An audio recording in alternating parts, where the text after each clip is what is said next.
Não é de hoje que o inimigo vem procurando a quem possa tragar. O apóstolo Pedro já havia alertado a igreja primitiva sobre isso. E nos dias de hoje não é diferente. Por falta de vigilância ou descrença no mundo espiritual, o inimigo tem dominado a vida de muitas pessoas, fazendo com que elas se entreguem totalmente à sua vontade. A igreja de pé. É a legião, tá? Pode soltar, pode soltar. É a legião. Estenda a mão pra cá. É a legião. É a legião. Tá? Ó. É a legião. Nesses últimos dias, vemos cada vez mais pessoas, até mesmo dentro da igreja, oprimidas, escravizadas e manifestando possessões. Neste vídeo, o pastor Lamartine Pozzella vai explicar o porquê isso tem acontecido e como evitar que você seja uma vítima desse problema. Apenas antes de entrar no assunto propriamente dito, eu peço a sua ajuda com o seu like e te aconselho a compartilhar este vídeo com seus amigos e grupos do WhatsApp, pois é um vídeo que pode ajudar muitas pessoas. Como que os demônios entram nas pessoas? Sendo que as pessoas, na teoria, são imagem e semelhança de Deus. Como que Deus permite e como eles entram? Outra pergunta maravilhosa. Muita gente deve ter essa Eles dúvida, só né? entram por legalidade. Legalidade. Legalidade. A Bíblia diz assim: irai-vos e não pequeis. Não se ponha o sol sobre a vossa ira, nem deis lugar ao diabo. A palavra lugar ali é topos, de topografia, lugar físico. Tá. Deus é amor, não é? É. Quando você ama, você aumenta a presença. Não aumenta a presença de Deus, porque Ele está 100% na gente. Mas você dá espaço para a pessoa de Deus. Quando você odeia, quando você ira, olha, Aqui, ó. batalha aqui, ó. É batalha já. Mais água aqui, pastor. Quando você dá lugar ao ódio, à ira, o apóstolo está dizendo: não se põe o sol sobre a vossa ira, ou seja, não vai dormir irado. Irai-vos e não pequeis, não se põe o sol sobre a vossa ira e nem deis lugar ao diabo. Você dá lugar ao diabo na sua mente quando você abre brechas e age em direção a coisas que são pecaminosas. Então, se você começar a dar vazão para pecados sexuais, Brecha. ele vai entrar. É como se fosse uma armadura que você deixou de tapar uns buracos. Se você, por exemplo, usa droga. Outra brecha. Você sabia que a palavra droga... Gente, nós estamos falando de Olha só. batalha espiritual. Eu sou um cara que a minha voz nunca acaba. E fala bastante em culto, em tudo mais. Eu vi Nada que... acaba. Eu tô falando de batalha. Eu tô falando, não é brincadeira. Tava achando estranho não ter Tá começado. vendo? Porque é uma coisa interessante e importante que vai falar. Então. Olha aqui. Quando você abre uma brecha e comete algum pecado, você abre um espaço em um lugar físico. A palavra drogas, aliás, a palavra feitiçaria no Novo Testamento é farmaqueia, é drogas. Porque os antigos, os feiticeiros, quando eles faziam as poções, eles usavam drogas. Então, quando Pra o cara... alterar o estado... O estado mental. Exato. Só que abria brechas para os demônios. Então, eu não tenho dúvida que um demônio não pode entrar numa pessoa se ele não der brecha, se ele não abrir portas.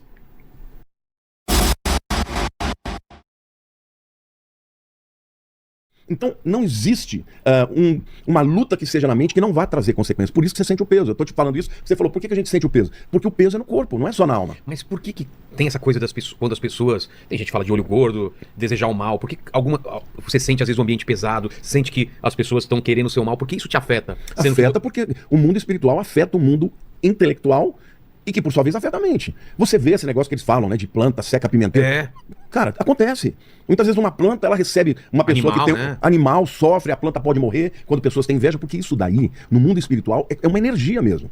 E potente, né? Pelo que eu tô vendo. Potente. Por exemplo, quando Jesus foi curar aquela mulher com fluxo de sangue, ele tá lá, tá todo mundo tocando nele e tal, e a mulher falou, pô, se eu tocar na hora da veste dele, eu vou ser curada. Ela tava com uma hemorragia há 12 anos. E ela foi se esgueirando pelo meio do povo e tocou na ponta da vida. E a fé dela... Ela sugou grande... a cura de Jesus. Olha só. E Jesus falou assim, alguém me tocou. Eu disse, como assim? Tá todo mundo te empurrando, tá todo mundo aqui? Ele falou, não, alguém me tocou e de mim saiu o poder. Olha que Ele fantástico. sentiu ela sugando o poder dele. Ela foi curada imediatamente. Então, o mundo físico, embora o mundo espiritual seja uma outra dimensão, existe tráfico de energia, cara. Energia é trabalho. Entendeu? É que nem eletricidade, você não vê, mas põe a mão no lugar pra você ver se você não... E parece que algumas datas ou alguns locais, essa membrana que separa o mundo espiritual do físico é mais fina, não é? Por exemplo, uma vez eu gravei um vídeo falando 3 horas da manhã. Que é um horário... Que é um horário brabo. Que dizem que é a hora do... Você sabe, né? É a hora do demônio, né? Muitos lugares existem trabalhos que são feitos. Então você tem, assim... Aliás, tem uma série... Qual série? Eu já falei aqui. A mulher acorda todo dia às 3 horas, às 3h33 da noite e fica meio maluca. Eu fiz esse vídeo porque muita gente começou a me perguntar. Eu já acordei 3 horas da manhã, assustador. Você olha 3 horas da manhã. Aí eu comecei a pesquisar, eu comecei a ver que realmente é uma hora que tem muitos trabalhos nos lugares, contra pessoas, entendeu? Então, de fato, as pessoas sentem no físico. Ô Vilela, quando eu me converti, eu acho que eu já contei pra vocês isso aqui na primeira vez, mas é uma experiência que até hoje, faz 40 anos, e eu ainda falo, uau. Quando eu me converti, Deus me deu um dom pra expulsar demônio, que era uma coisa impressionante. Se eu entrasse num lugar que tivesse uma pessoa endemoniada, ela manifestava. Na hora. Pá! Eu me lembro que um dia eu fui lá na cidade de Ibitinga. Ibitinga é uma cidade que tem muitas fábricas de bordado, essa coisa. E eu tinha uma namorada lá e ela me levou para conhecer. Quando eu entrei, lá no fundo uma mulher ficou possessa e já começou a falar comigo sem eu abrir a boca. O que você está fazendo aqui? Você é do outro lado? Agressiva. Eu percebi, fui lá e mandei o demônio embora. Na hora ela caiu e ficou liberta. Em nome de Jesus, sempre. Em nome de Jesus. Não é você que manda, Não, né? mas só que eu era jovem, tinha 19 anos. Eu comecei a achar que eu era o cara. Que o demônio não era nada disso. Eu falava, demônio, meta o pé no traseiro dele e tal. Um dia, do nada, eu tava deitado e eu comecei a sentir cheiro de enxofre. Mas forte mesmo. Aí eu falei, meu Deus, o que tá queimando? O que tá com cheiro fedido de ovo podre, né? Você está precisando de renda extra urgente? Então olha só o novo método Sim. E de repente, Vilela, eu comecei a ver cores. Eu comecei a ter uma visão assim, de olho aberto mesmo do que estava acontecendo. E ali começou a vir pensamentos na minha cabeça horrorosos. Contra Deus, de xingamentos. Era uma coisa... os tais pensamentos invasivos que eu tinha te perguntado. Invasivos. Né? Que você sabe que você fica brigando com eles, né? Não, Por que eu tô pensando isso? Não, porque primeiro vem o pensamento e aí você vem a culpa. Exatamente. Às vezes acontece isso. Aí o que aconteceu? Eu fiquei uma semana inteira sem dormir, cara. Eu ia trabalhar, aqueles pensamentos. Aí eu comecei a parar de pensar em Deus, porque eu falava, se eu penso em Deus, piora. Exato. Só que chegava à noite eu já tinha medo, porque eu sabia que eu ia ter que... Um dia eu tava assim, tão desesperado. Eu morava no 10º andar de um prédio, lá em Perdizes. Eu subi na janela e eu ouvi assim, pula, porque você vai ter alívio. Nossa. Cara, eu segurando dos dois lados na janela. Você não queria pular e ouvia isso. E ouvia, pula que você vai ter alívio. Na hora, eu dei um passo para trás e falei, Deus, eu sei que eu já estou condenado, mas eu não vou tirar minha vida. Se o Senhor vai me mandar para o inferno, porque eu blasfemei contra o Espírito, pode mandar. Eu tô aceitando, porque eu realmente blasfemei e tal. E fui pro meu quarto, sabe, me entreguei e falei, tudo bem, pode falar o que quiser, eu não vou lutar mais. No dia seguinte, tocou o telefone, era o meu irmão, falando de Belo Horizonte, ele falou assim, Lamartine, Deus me mandou um recado para você. Eu falei, mas o que foi? Ele disse, olha, para você nunca mais achar que existe algum poder em você.